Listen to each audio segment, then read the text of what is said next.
अस्सलाम वालेकुम दोस्तों। आज की इस वीडियो में हम बात करेंगे कि अगर आपके जो ट्विन फ्लेम पार्टनर होते हैं, आपके डीएम जो होते हैं, अगर वो मैरिड हों तो फिर आपको क्या करना चाहिए। तो यहाँ मैं जो मेरा अपना जो पर्सनल एक्सपीरियंस है मैं उसकी बेस पे बात करूँगी। तो अगर आपके जो ट्विन फ्लेम पार्टनर हैं वो मैरिज में हैं या किसी रिलेशनशिप में हैं, देन आपने क्या करना है कि आपने अपने जो डीएम है उससे फिर आपने स्पेस बना के रखनी है, उससे डिस्टेंस पे रहना है। यानी अगर आपके डीएम किसी रिलेशनशिप में हैं या अगर वो मैरिज में हैं तो आपने अपने ट्विन फ्लेम पार्टनर से, अपने डीएम से नो कांटेक्ट जोन में जाना है। क्योंकि यहाँ मैं अपना पर्सनल जो एक्सपीरियंस है वो बताती हूँ कि आप जानते हैं कि जो ट्विन फ्लेम जर्नी होती है वो एक फेरी टेल की तरह होती है।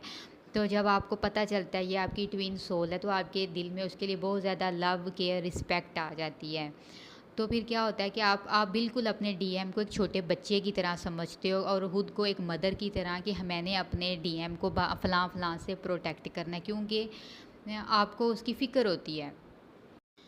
तो यहाँ मैं अपनी बात करती हूँ कि जब मुझे पता चला था कि ये मेरा डीएम है, जब वो मैरिज में चले गए तो मैंने क्या किया, मुझसे गलती हो गई। मैंने गलती क्या की कि मैंने ना बहुत ज़्यादा उनके लिए प्रोटेक्शन बताना, मतलब प्रोटेक्ट करना शुरू कर दिया उनको। जो मुझे ड्रीम्स आते थे मैंने वो बताना शुरू कर दिए, जो मुझे ट्यूशन होती थी मैंने वो बतानी शुरू कर दी। उसने किया, मुझे ब्लॉक होता था, लेकिन मैंने उसको वो बस चूँकि मेरे दिल में उसके लिए बहुत ज़्यादा वो लव था, केयर थी, तो वो बताना शुरू कर दिया। और मैं आपको इसीलिए ये बताना चाहती हूँ कि ये सब करने का आपको कोई फ़ायदा हासिल नहीं होगा, कुछ भी नहीं होगा। अगर सपोज़ आपका जो डीएम है, आप उसके जिसके साथ वो रिलेशनशिप में, जिस लड़की के साथ वो रिलेशन में, अगर आप उस लड़की को जानती हो वो कैसी है, कोई टॉक्सिक लड़की, अगर आप उसको वो भी बताओगे तो उल्टा वो क्या करते हैं, वो उसको उसको वो एंजल समझते हैं और आपको क्या होगा कि आपको वो एक डेविल समझ लेते हैं। तो मैं यहाँ अपने डीएम की बात बताती हूँ कि मुझे उसने मतलब इस हद तक उसने मुझे मेंटली टॉर्चर किया था, मुझे इतनी पेन दी थी उसने। पता है क्या किया उसने, मतलब खुद मुझसे कुछ नहीं कहा कि मतलब खुद उसने मुझसे कोई बात नहीं की। और उसने क्या किया कि ना अपनी जो उसकी जो वो तो मैरिज में था, उसकी जो वाइफ़ थी उसने अपनी वाइफ़ के थ्रू मुझे ना ज़लील करने की कोशिश की थी। तो मुझे बस उस वक़्त दुःख इस बात का हुआ था कि अगर मतलब तुमको ये रिलेशन ख़त्म करना था, मतलब जो भी था, तुम अगर मुझे ब्लॉक भी कर सकते थे, लेकिन अगर मुझसे प्रॉब्लम थी तो तुम मुझसे बात करो। लेकिन उसने क्या किया, उसने अपनी वाइफ़ के थ्रू मुझे मेंटली डैमेज करने की कोशिश की, मुझे ज़लील करने की कोशिश की अपनी वाइफ़ के थ्रू। तो यहाँ बताने का यही मकसद है कि अगर आपका जो डीएम मैरिज में है या किसी भी रिलेशनशिप में है तो आपने अपने डीएम से उस फेज़ में रब्ता नहीं करना, उनसे बात करने की ज़रूरत नहीं है।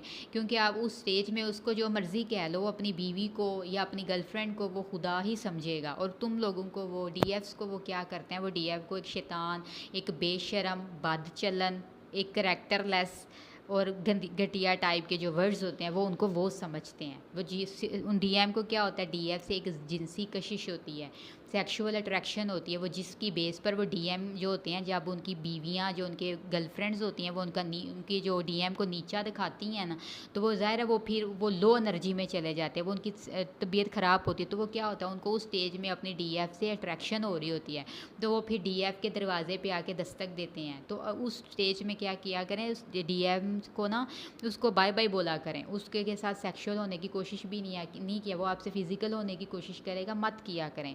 अगर आप उससे फ़िज़िकल हो गए तो बाद में करैक्टरलेस उसने आपको ही कहना है, और बीवी को तो उसने खुदा बनाना है, आपको उसने करैक्टरलेस और बेशरम लड़की कहेगा। तो बस कहने का मतलब यही है, अगर वो मैरिज में है, अगर वो रिलेशनशिप में है, कुछ भी है, तो आपने अपने डीएफ से परहेज़ करना है। क्योंकि डीएम को जो लेसन्स होते हैं ना, जो एक टफ़ लेसन्स होते हैं, वो उनकी बीवियाँ, उनकी गर्लफ्रेंड ही उनको सिखाती हैं। एक डीएफ कभी भी डीएम को वो लेसन नहीं सिखा रही होती, अगर वो एक अनदर लड़की है, यानी उसका कोई रिलेशनशिप नहीं है।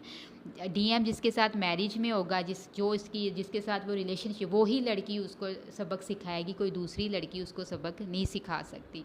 तो अगर ऐसा है तो आपने उससे परहेज़ करना है बात करने से। मैंने आपको अपना पर्सनल एक्सपीरियंस दिखाया कि उसने अपनी बीवी के थ्रू मुझे ज़लील करने की कोशिश की थी। खुद सामने से आके उसने मुझ पर वार नहीं किया, अपनी बीवी को भेजा ज़लील करने के लिए मुझे। तो वो इस हद तक वो था, वो डीएम है इसलिए मैंने उसको माफ़ कर दिया, लेकिन ये है कि वो बहुत बुरा सलूक करते हैं आपके साथ। तो अगर ऐसा है आपके साथ भी, अब डीएम मैरिज में चले गए, रिलेशनशिप में आपको पता है, तो आप उसे डिस्टेंस मेंटेन करके रखना। वो आपको बहुत बुरा बहुत हद तक आपको टॉर्चर करते हैं, तो उनसे दूरी बना